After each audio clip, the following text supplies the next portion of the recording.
Olá pessoal, tudo bom? Estamos aqui para mais uma videoaula de Geografia. Nosso tema de hoje é Geografia Urbana. Dentro do conteúdo de Geografia Urbana, vamos falar sobre espaço urbano e processo de urbanização. Ok? Vamos lá. O processo de urbanização se dá pela transferência das pessoas das áreas rurais, das áreas naturais, para as áreas urbanas, né?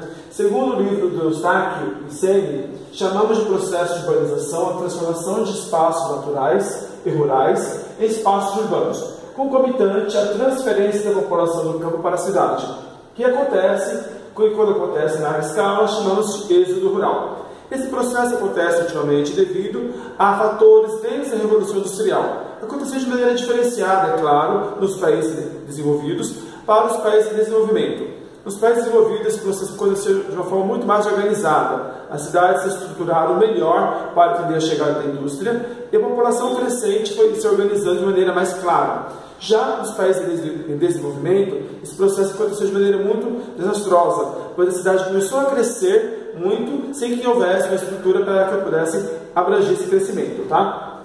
Dois itens interessantes de analisar são os fatores atrativos e repulsivos dessa lógica. O que leva as pessoas a saírem do campo para ir para a cidade e que leva as pessoas a também deixarem suas casas, suas moradias, para viverem nesses lugares que dizem terem melhores condições de vida. Tá? Nesse contexto, temos a ideia do êxodo rural. Êxodo rural é um conteúdo de geografia da população, tá? Mas é um processo que a gente entende também nas cidades. Tá? É um processo migratório, o primeiro passo. Nessa charge aqui mostra bem isso, os retirantes vindo para as grandes cidades e não podendo morar nas áreas centrais, vão para as áreas periféricas, que já estão inchadas, já estão com problemas de moradia e déficit habitacional. Tá? Quais são os motivos que levam eles a saírem do campo?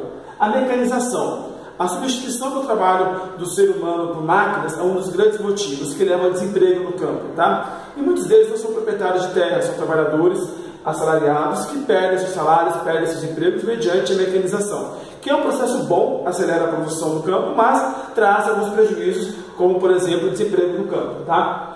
Melhora a qualidade de vida, as pessoas querem viver melhor. E a condição de vida no campo não é tão boa assim. Trabalhar sob o sol, trabalhar como boia fria, não é tão bom assim. É uma condição muito insalubre. E tanto que se viver na cidade é melhor, é por isso que eles vêm para as cidades. Tá? Falta de oportunidades em diversos aspectos. Não tem acesso a uma medicina avançada, não tem acesso a uma escola. Então, a crença de saber que na cidade tudo isso poderá ser vencido. Tá bom? Recentemente, temos outro conceito também dentro dessa lógica, que é o conceito de êxodo urbano. Êxodo urbano é um processo contrário do êxodo rural. Mas por que as pessoas estão saindo da cidade para ir para o campo, né? A fuga da cidade? Não nada a ver com os programas da televisão de volta para a minha terra, em que muitas vezes eles voltam para suas casas em condições piores do que saíram. O êxodo urbano é um conceito recente que fala do seguinte: as cidades se apresentam com muito trânsito caótico, violência, poluição, tudo aquilo que a cidade traria de benefício se torna prejuízo. Então a pessoa quer voltar a viver no campo. Mas que campo que ela quer voltar a viver? É o campo que ela tinha do trabalho rural, trabalho braçal? Não, ela quer voltar a viver no campo, nos condomínios de alto padrão, no eixo do Rodrigo Castelo Branco, por exemplo, ou qualquer outra forma de vida em que o campo lhe trará mais tranquilidade, serenidade, paz.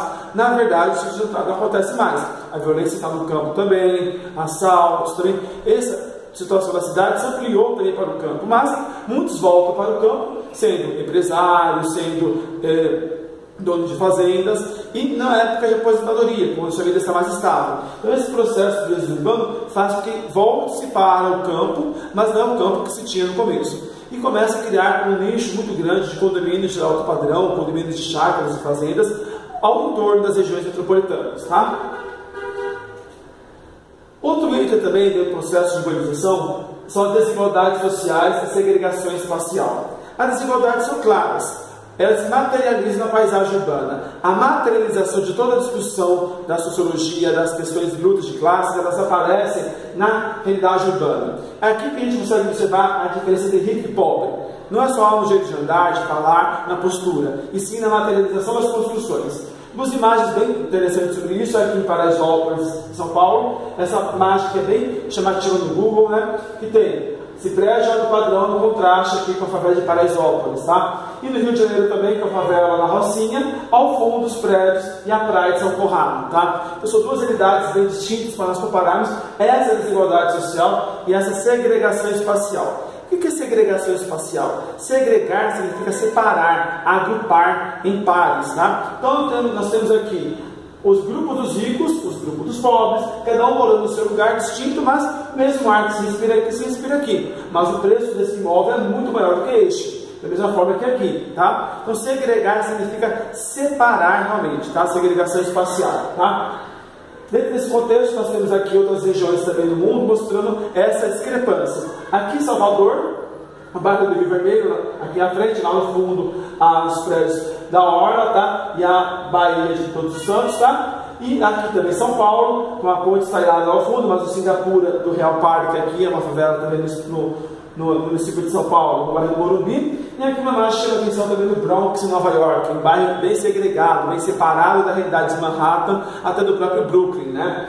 Aqui é o exemplo do Bronx, tá? Moradias precárias. Dentro da ideia do processo de urbanização, a cidade cresce descomunalmente e começa a aparecer as moradias precárias, em que as pessoas têm que sobreviver, têm que viver. Então, por falta de atenção de políticas públicas de moradia, elas são obrigadas a viver nessas condições, às vezes em costas de morro, fundos de vale, regiões de várzea que sofrem com as enchentes, tá? Ou também em prédios ocupados no centro urbano de São Paulo, que são prédios ocupados pelo movimento do sem teto. Então, essas condições de vida aqui, elas só existem graças à falta de assistência do Estado em políticas públicas de habitação. Mas quando isso acontece de maneira muito distinta em relação a alguns aspectos, nós vamos ver mais adiante, tá?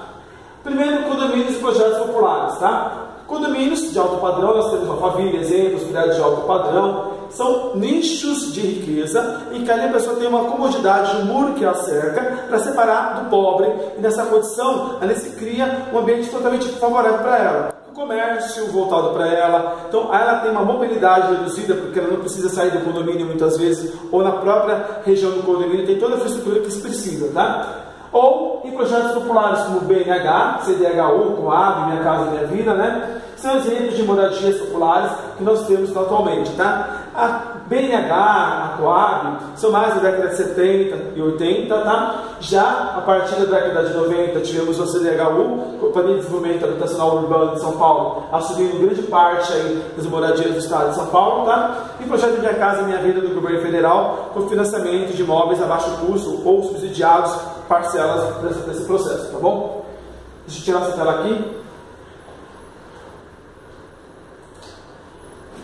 Continuando, tá? Agora aqui, Singapura. Singapura é um projeto interessante a ser comparado, porque nós tivemos o exemplo de Singapura, lá em Singapura, na Ásia, tá? Um projeto de moradias populares para os habitantes de Singapura. Nada se compara com Singapura de São Paulo. O prefeito de São Paulo, então, Paulo Maluf, visitou Singapura, inspirado na edificação das áreas periféricas, que se fez em São Paulo também. Só que em Singapura eles trouxeram uma infraestrutura de mobilidade urbana, levaram meios de transporte, levaram escolas, creches, parques, áreas verdes, que deixou a periferia de Singapura com uma aparência muito melhor do que a periferia de São Paulo com os prédios de Singapura, apenas verticalização das favelas. E neste caso, o projeto de Singapura tem uma diferença ainda clara do CDHU, Minha Casa Minha Vida, das Coabs, porque quem mora no Singapura tem um termo de uso, não é proprietário do imóvel. E isso faz com que a degradação do ambiente se torne maior, pois as pessoas não se sentem donas dos seus próprios apartamentos.